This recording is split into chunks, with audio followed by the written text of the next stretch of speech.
2022 সালের একটি গণধর্ষণ মামলাতে মেদিনীপুর জেলা আদালতের পক্সো কোর্ট দুজনকে দোষী সাব্যস্ত করলো এবং তাদেরকে 20 বছরের সশ্রম কারাদণ্ড এবং 50,000 টাকা জরিমানা আদেশ দিল। জরিমানা অনাদায়ে আরো 6 মাসের জেল বৃদ্ধির আদেশের সঙ্গে। ঘটনা 2022 সালের 18 ফেব্রুয়ারি শালবনী থানা এলাকায় একটি নাবালিকাকে গণধর্ষণের অভিযোগ ওঠে দুই মামা ভাগ্নের বিরুদ্ধে, যথাক্রমে সুশান্ত মানা ও ললিত মানা। যদিও নাবালিকার সম্পর্কের আত্মীয়তারা। এই ঘটনাতে পুলিশ অভিযুক্তদের গ্রেপ্তার করে এবং মেদিনীপুর কোর্টে সেই মামলা চলে। দীর্ঘ কয়েক বছর মামলা চলার পর 30 সেপ্টেম্বর মেদিনীপুর জেলা আদালতের পক্সো কোর্টের বিচারক আশুতোষ সরকার দুজনকেই মা ভাগনা দুজনকেই 20 বছরের সশ্রম কারাদণ্ড এবং 50,000 টাকা জরিমানার আদেশ দিলেন। বাকিটা শুনুন আইনজীবীর মুখে। এদিকে পক্সো কোর্টের আদালতের জজ শালবনী থানার একটা মামলাতে 2022 সালের আজকে আসামি দুজন ছিল, গ্যাংরেপের কেস। ওই কেসে আজকে আসামিদের 20 বছরের সশ্রম কারাদণ্ড এবং 50,000 টাকা জরিমানা করেছেন, অনাদায়ে আরও 6 মাসের জেল। ঘটনাটা কি হয়েছে?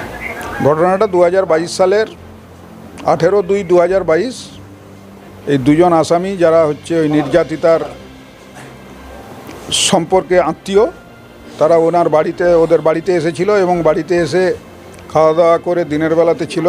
রাত্রিবেলা 8টার সময় এই মেয়েটিকে মেলা দেখাতে নিয়ে যাওয়ার নাম করে নিয়ে গিয়ে ওখানে ভুরসার খাল বলে একটি খাল আছে, নদী, সেই নদীর পাড়ে নিয়ে গিয়ে তাকে দুজনে মিলে ধর্ষণ করে, গণধর্ষণ, এবং তাকে ধমক চমক দেখায় এবং তাকে ভয় দেখায় যে যদি কাউকে এই কথা বলে তাহলে তার মা বাবা দাদা তাকে মেরে দেবে। এই ভয়ে সে মেয়েটি ঘটনার পরেই কাউকে কিছু জানায়নি। পরবর্তী ক্ষেত্রে প্রায় 2-3 মাস পরে যখন মেয়েটি শারীরিকভাবে অসুস্থ হয় তখন তাকে মেদিনীপুর মেডিকেল কলেজ হসপিটালে ভর্তি করে।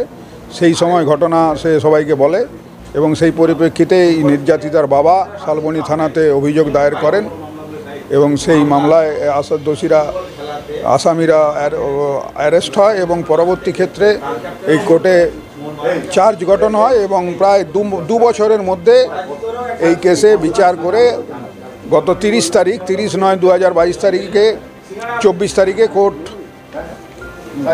এই আসামি দুজনকে দোষী সাব্যস্ত করেছিলেন এবং আজকে রায় দান করেছেন। এই দুজন আসামি, একজনের নাম ললিত মানা এবং আরেকজনের নাম সুশান্ত মানা, যারা সম্পর্কে হচ্ছে মামা ভাগনা। ওদের হচ্ছে 20 বছরের সশ্রম কারাদণ্ড এবং 50,000 টাকা জরিমানা, অনাদায়ে আরও 6 মাস জেল, এই আদেশ দিয়েছেন কোর্ট। আমার নাম স্বর্ণেন্দু পারিয়াল।